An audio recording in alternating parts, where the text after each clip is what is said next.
मतदारसंघाच्या विकासासाठी तुम्ही दिल्लीत वेगवेगळ्या मंत्र्यांशी भेटले, पुन्हा कोणाशी भेट झाली, काय चर्चा झाली? साधारणतः 10 पेक्षा जास्त मंत्री किंवा आयोगाच्या अध्यक्षांशी भेट घेतली. चंद्रपूर जिल्ह्यातील अनेक प्रश्नाच्या बाबतीत चर्चा केली आणि साधारणतः सर्वांनीच सकारात्मक रीतीने आमच्या मागण्यांना समर्थन दिलं. मागण्या पूर्ण करण्याच्या दृष्टीने त्यांनी सकारात्मकता दर्शवली.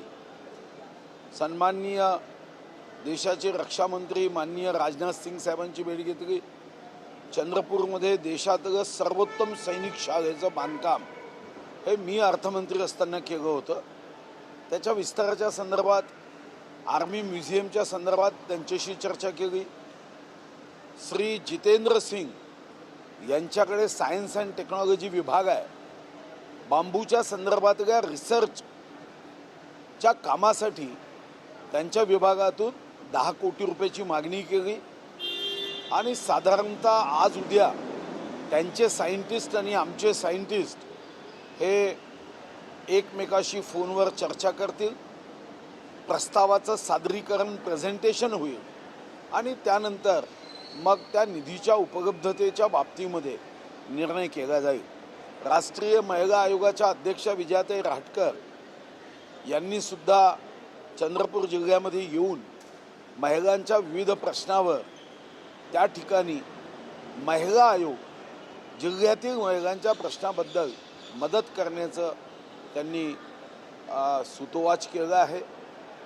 OBC आयोगाच्या अध्यक्षा त्यांनीही साधारणतः WCLमध्ये असणाऱ्या शेतकऱ्यांच्या जमिनी गेल्यावर त्यांना नोकरी किंवा तत्सम ज्या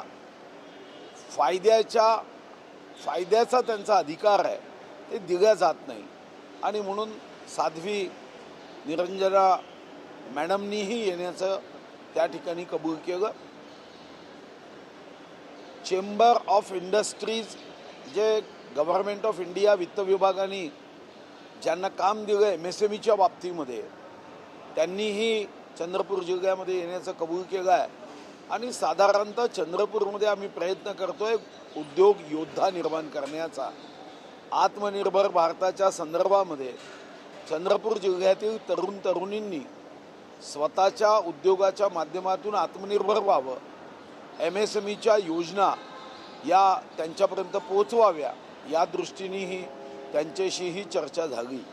माननीय नितीन गडकरींजींसोबत चंद्रपूरमध्ये आता एक रिंग रोड करण्याचा विषय मी विधानसभेत मांडला होता. या बाबतीत नितीन गडकरीजी तर कशाला नाही म्हणतच नाही आहे, ते तर प्रेम करतात. त्यांनी एका क्षणात त्या बाबतीमध्ये होकारही दिला. आमचा DPR तयार आहे. या DPRमध्ये पूर्ण रिंग रोड होण्यासाठी थोड्याशा भागामध्ये वनविभागाच्या अडचणी आहे, पण त्यामध्येही एलिव्हेटेड रोड करता येईल का याची तपासणी करून आमचा रिंग रोडसुद्धा पूर्ण होईल. आणि तसंच साहेबांनी सांगितलं की आपण हैदराबादपर्यंत एक मोठा हायवे करतो आहे, त्या हायवेचा पार्ट म्हणून आपण रिंग रोडला जोडू, म्हणजे त्याचाही उपयोग चंद्रपूरकर जनतेला निश्चितपणे होईल असंही त्यांनी सूतोवाच केलं. साधारणतः एक गोष्ट लक्षात आली, मी दिल्ली फारसा जात नाही, पण दिल्ली गेल्यानंतर जिल्ह्याच्या विकासाला मोठा उपयोग होऊ शकेल आणि म्हणून साधारणतः दिल्लीमध्ये जाऊन आपल्या मतदारसंघाच्या विकासाला जास्तीत जास्त पैसे उपलब्ध व्हावे या दृष्टीने काम करण्याचा निर्णय केला.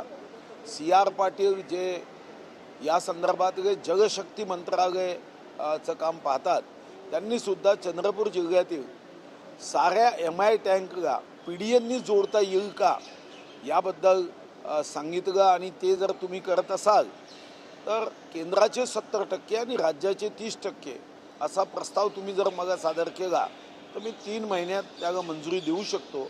आणि त्या दृष्टीने आम्ही विदर्भ सिंचन बोर्डाच्या EDंना सोनटक्के साहेबांनी सूचना केली की चंद्रपूर जिल्ह्याचा MI टँकच्या PDNचा प्रस्ताव हा ताबडतोब सादर करावा आणि त्या दृष्टीने त्याही प्रस्तावाला CR पाटलांनी अतिशय सकारात्मकता दाखवत जी मदत करण्याचं आश्वासन दिलं तर मला वाटतं की जिल्ह्याच्या विकासासाठी सातत्याने तिथं जाणं हे उपयोगाचं आहे. तुम्ही दिल्लीला गेले, एवढ्या लोकांची भेट घेतली, त्यामुळे राजकीय दृष्टिकोनातूनही चर्चा होणं अपेक्षित असतं.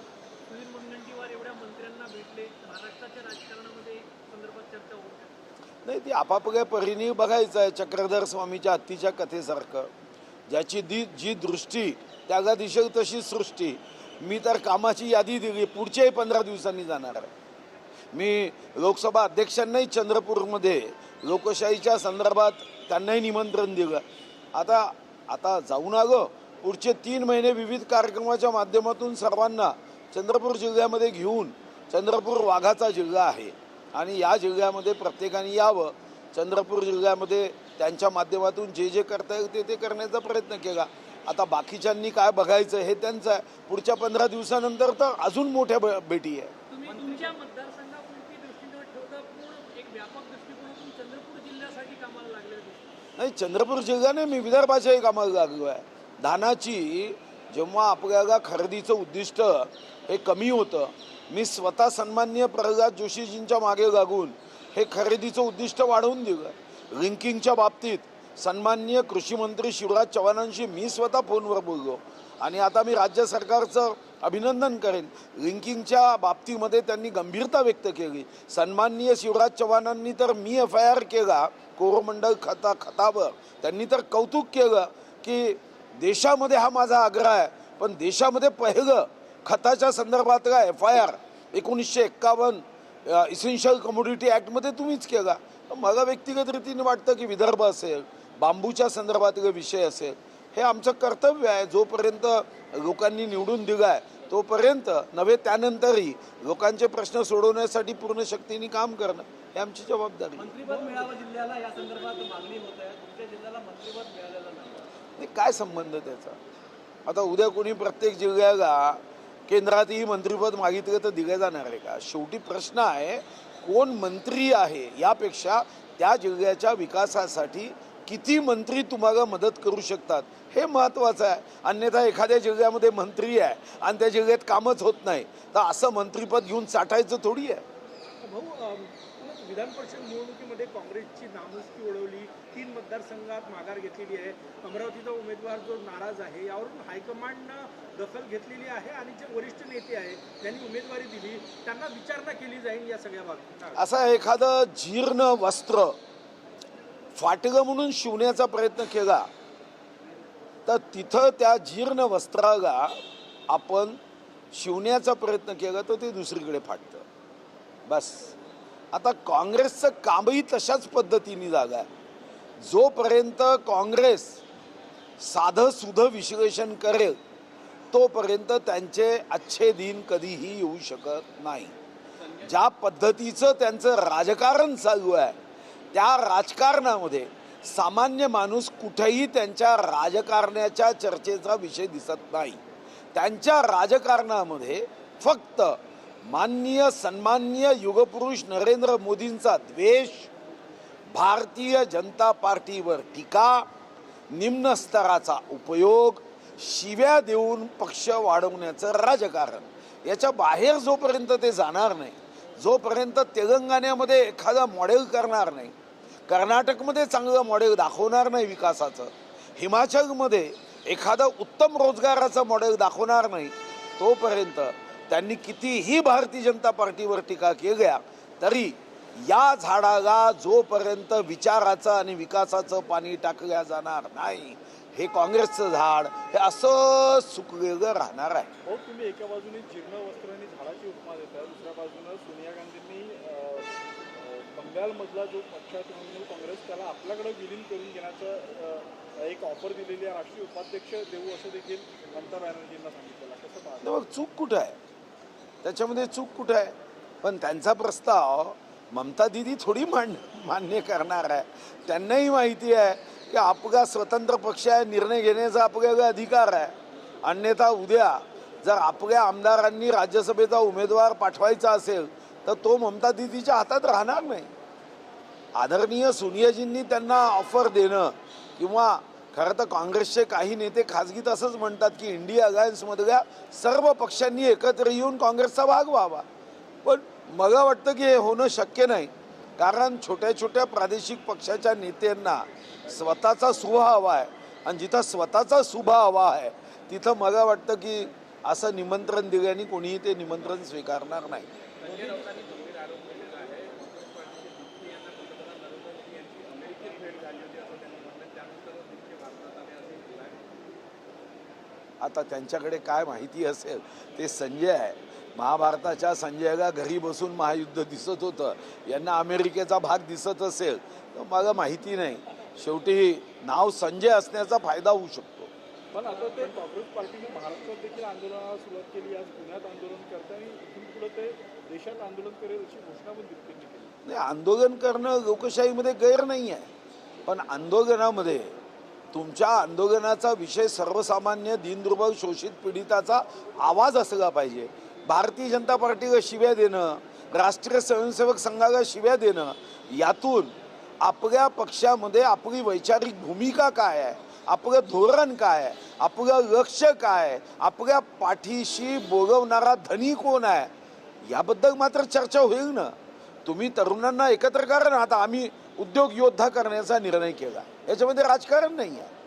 जागा जागा उद्योग करायचा असेल, व्यवसाय करायचा असेल, व्यापार करायचा असेल, राज्याच्या आणि देशाच्या ज्या म्हणून योजना आहे त्या त्यांच्यापर्यंत पोहोचवण्याचा प्रयत्न करणं. काँग्रेस जनता पार्टीनी भूमिका घ्यावी ना.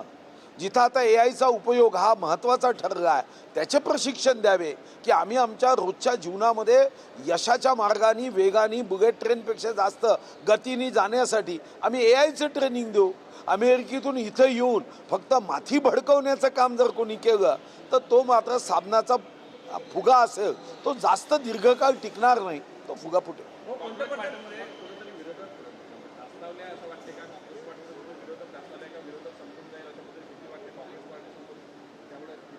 नाही, असं आहे, कोणी कोणाला संपवू शकत नाही.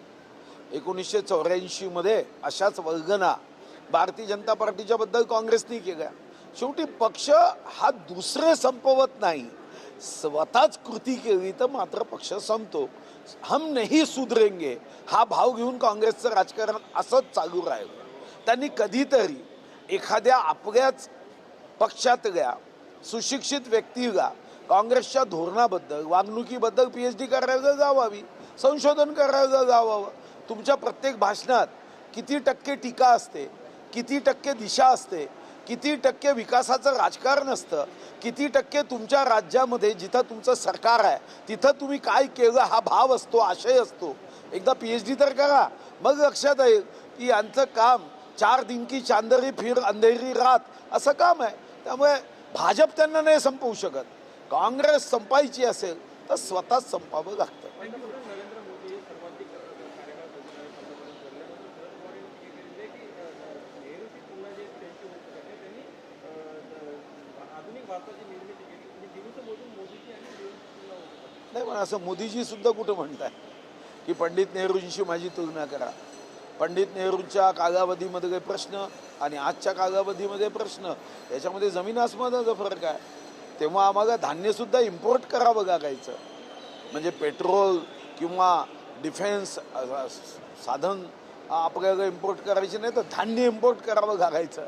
आपल्याला माहिती आहे की काही प्रश्न काँग्रेसच्या राजवटीमध्ये मिगो आपण आयात केला. मिगो हे काँग्रेस गवत जे दिसत आहे ना, जे आपल्याला काढायचं आहे, तर ते काँग्रेस गवत याचं बीजसुद्धा तिथूनच आलं. आणि म्हणून त्यांच्या वेळचे प्रश्न आणि माननीय मोदीजींच्या वेळचे प्रश्न, तेव्हाची इकॉनॉमी, आजची इकॉनॉमी. पहिलं बजेट जेव्हा मांडलं गेलं, षण्मुखन नावाचे अर्थमंत्री होते, ते देशाचं बजेट 197 कोटीचं होतं. आज आमचं 56 लक्ष कोटीचं बजेट आहे. तेव्हाचे हायवे, आजचे हायवे, तेव्हा आम्हाला युद्ध साहित्यामध्ये आम्ही किती मागे होतो. त्यामुळे त्यांची तुलना करण्याचं कारणच नाही आहे, दूरपर्यंत कारण नाही आहे. त्यांनी इन्स्टिट्यूट तयार केलं याबद्दल वाद कुठं आहे. पण आज माननीय मोदीजींनी 1 एम्स काँग्रेसच्या राजवटीत होतं, आज 22 एम्स आहे.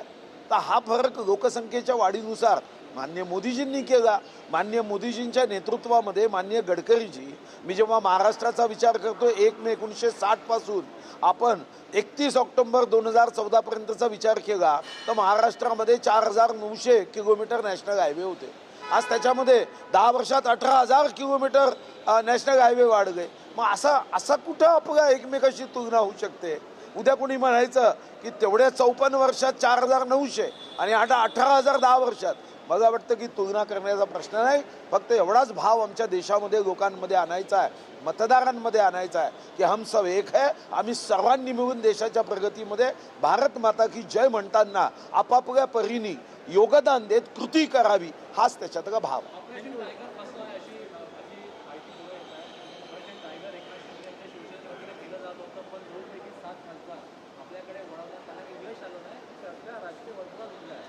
माझा वाघाचा थोडाफार चांगला अभ्यास आहे, टायगरचा. 112 टायगर होते, मी 600 पर्यंत पोहोचवले. आणि ऑपरेशन टायगर जेव्हा केव्हा होते तेव्हा ते कधीच असफल राहत नाही. टायगर जेव्हा शिकार करायला जातो तेव्हा कदाचित पहिल्या झटक्यामध्ये त्याचा पंजा लागत नाही, पण दुसऱ्या झटक्यामध्ये तो शिकार करण्यामध्ये यशस्वीच होतो. जर टायगर यशस्वी होत असेल तर ऑपरेशन टायगर सुद्धा योग्य क्षणी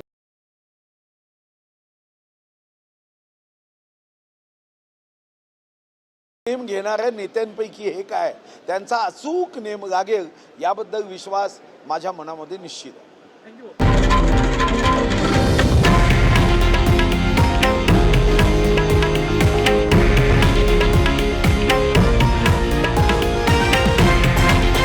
हे आहे देशातील नंबर 1 न्यूज नेटवर्क आणि आपण पाहत आहात TV9 मराठी, एकमेव.